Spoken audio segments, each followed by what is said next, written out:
Salam l'équipe, bienvenue à tous les supporters de l'équipe nationale d'Algérie et les autres s'il y en a. Donc, on va débriefer la victoire de l'Algérie face au Djibouti 4-0 pour la cinquième journée de qualif au Mondial 2022 au Qatar.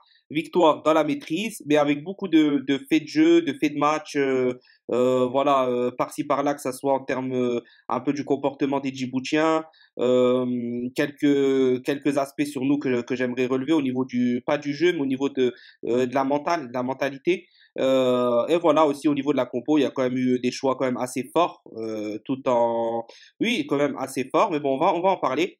Pour ceux qui sont pas abonnés juste avant ça, je vous invite à le faire. Ça permet que la chaîne ait toujours plus de visibilité, de participer en commentaire et de liker surtout, c'est très très important. Bref. Donc, Belmadi aligné à 4-3-3 avec la charnière Mandji Bedran. Déjà, c'est une charnière qui aujourd'hui joue pour la troisième fois consécutive ensemble. Et on l'a vu tout de même assez rassurante. Je pense que vous avez bien vu que Bedran et Mandji, ça colle beaucoup mieux, ça colle beaucoup plus. Bedran est beaucoup plus maintenant libéré au niveau des relances, de ceci, de cela, de passer sa balle plus sereinement, etc. Avant, il était bon dans les duels face au Niger, mais on l'avait vu fébrile sur la construction, on va dire entre guillemets la construction, parce que c'est pas vraiment lui qui construit, mais c'est-à-dire sur les passes à terre simples en fait, il fait les bons choix. Maintenant, il est plus tranquille, plus à l'aise, et c'est une bonne chose. Et je pense que c'est très bien qu'il a aligné cette charnière. On ne sait pas Ben Lamri à quel niveau il va revenir, est-ce qu'il reviendra à son niveau ou pas. Donc là, Bedran, c'est une assurance au niveau de son club, etc. Mandi, il a toujours confiance en lui, il se dit qu'il va rebondir dans son club, ou je sais pas, mais en tout cas, il a confiance en lui. Ou Kidja titularisé. Alors, c'est un bon choix. Moi, je voulais voir. Au début, c'est ce que je voulais voir. J'aurais même aimé voulu voir Oukidja et Zerba une mi-temps chacun. Malheureusement, ça s'est pas fait. J'aurais peut-être aussi aimé voir Mbolhi, peut-être, parce que pour toujours rester dans cette connexion avec la nouvelle charnière Mandji Ben Lamri, qui ne m'étonnerait pas qu'elle soit reconduite sur le Burkina. Je vous cache pas, ça m'étonnerait pas, même si je pense que Ben Lamri fera son retour, vu qu'il est rentré en fin de match. Ensuite, au milieu, Zorkan qui prend la place de Zerouki. Benasser, Fegouli pour lui donner du rythme. Zorgan, on a vu ce que ça a donné. Alors apparemment, il y aurait des débats sur son niveau, sur ceci, sur cela, sur le rendement qu'il a eu. Moi, je trouve qu'il a fait un bon match. Certains disent qu'il a été, on parle de, voilà, on n'a pas trop vu, etc. Mais quand tu joues un jeu de long ballon, forcément, tu passes de la défense à l'attaque directement.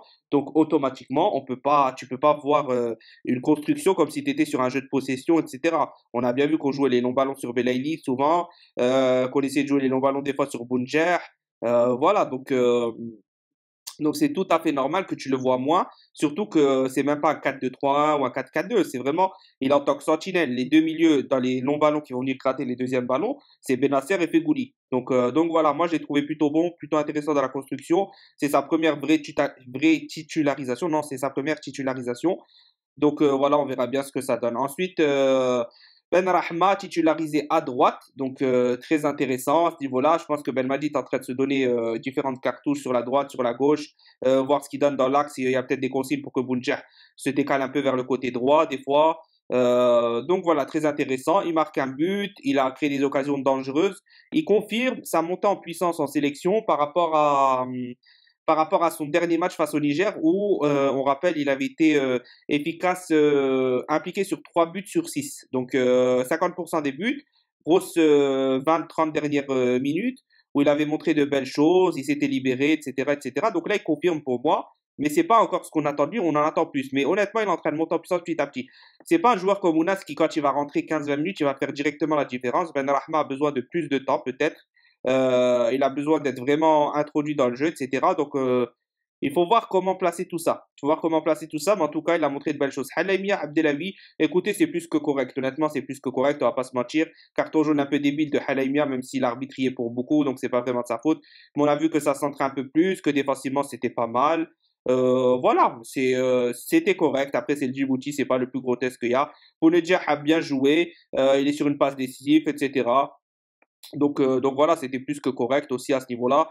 Le seul reproche, c'est qu'encore une fois, il râle sur ses coéquipiers quand il n'a pas le ballon là où il veut, etc. Donc lui a le droit de louper, mais les autres n'ont pas le droit. Lui a le droit de louper des occasions franches ou de faire une mauvaise passe, mais les autres n'ont pas le droit.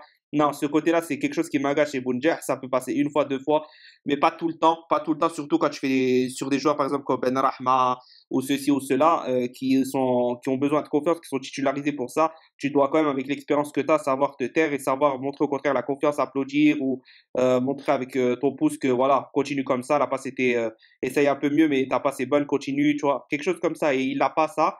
Mais sinon, très agressif dans le pressing, etc. Donc, non. Non, franchement, bon match de Bounjer. Ensuite, Belaïli, excellent match. Bon, le penalty, on avait fait un débat il y a quelques temps en plus sur les penalties. Enfin, on en avait parlé brièvement dans un salon vocal sur Discord et on avait parlé, j'ai dit justement que Belaïli, Bounjer, c'était vraiment pas rassurant en penalty. Belaïli, c'est le deuxième penalty qu'il a en équipe nationale, deuxième qu'il loupe. Il faut définitivement lui enlever, peu importe que c'est lui qui le provoque ou pas. Tu ne sais pas tirer les penalties, tu ne tires pas. Basta. Sinon, monstrueux comme d'habitude, provocateur, contrôle impressionnant, il passe les joueurs, il fait la différence. Bref, masterclass. Ensuite, entrée de Slimani, Slimani buteur comme d'habitude, au pressing, bon dans les duels, dans les airs, offre un impact physique aérien que Boudjer peut-être n'arrive pas à apporter tout simplement. Après, chacun ses qualités, mais toujours décisif, toujours bon avec le ballon dans les airs, toujours dans son rôle de pivot intéressant, surtout avec l'entrée d'Ounas, on l'a bien vu sur quelques actions. Donc, ouais, donc voilà, c'est à peu près tout ce que j'ai à dire. Ah oui, entrée d'Ounas fulgurante, comme d'habitude, mais ça on le connaît. Ounas, c'est vraiment un joker, tu lui laisses 20-30 dernières minutes, il va te faire quelque chose d'intéressant. Et voilà, même si tu le fais rejouer titulaire, hein, c'est ça, c'est le genre de joueur. Il est trop pétri de talent, il n'a pas besoin de travailler beaucoup, il n'a pas besoin d'enchaîner les matchs. Bien sûr, s'il enchaîne et qu'il travaille beaucoup, ça sera un monstre de chez les monstres. Mais là, sans le faire, il est déjà énorme. Donc ça, c'est du talent pur, c'est Adam Ounas, voilà, on n'a pas besoin de rajouter autre chose. Hein. Sinon, voilà, c'est tout ce que j'avais à noter principalement. Les autres choses, il n'y avait rien d'autre qui m'a marqué. Et maintenant, pour juste le comportement des Djiboutiens, j'ai pas du tout aimé. On a vu qu'ils se jetaient à la moindre faute, même si c'était pas des fautes. À peine on les touchait, ils se jetaient comme si on leur avait jeté de l'acide ou je ne sais quoi. Très agressif, beaucoup de mauvaises fautes, de vilains gestes. Alors que ça se voit qu'ils aiment bien l'équipe d'Algérie, tu vois. Mais voilà, il y a quelque chose derrière. On va pas dire quoi, on va pas rentrer dans les détails parce qu'Allah alam, mais il y a quelque chose derrière. Peut-être des sommes d'argent versées pour voilà être un peu agressif, un peu taclé, essayer de les battre, prime si vous les battez, ceci, cela, je sais pas. Mais en tout cas, il y a quelque chose, c'est sûr, parce que une équipe qui a pris 0 points, qui est éliminée, etc., avec tout ce qu'ils font, leur mise en scène pour vouloir jouer à tout prix pour le Maroc, au Maroc, et maintenant ici leur comportement, ça en dit beaucoup, beaucoup, beaucoup. Et gros pouce bleu à l'hymne national qui n'a pas été joué jusqu'à la fin, et à la composition d'équipe où on affiche deux gardiens titulaires pour l'Algérie, mais ça, je ferai une vidéo spéciale dessus. Bref, c'était tout pour la vidéo, j'espère qu'elle vous aura plu. Désolé si je passe du coq à l'âne, des fois, moi je structure pas mes vidéos, je parle au feeling avec vous. C'est toujours comme ça que je fais. Donc, des fois, je peux un peu revenir sur la défense alors que j'avais déjà parlé, passer à l'attaque, revenir au milieu, repasser à l'attaque. Voilà. C'est ma façon de faire. J'espère que ça vous plaît. Maximum de pouces bleus, participe au commentaire, au partage, au like. Salam la famille. Et one, two, three, viva l'Algérie. Rendez-vous pour le Burkina et qu'il se prépare bien surtout.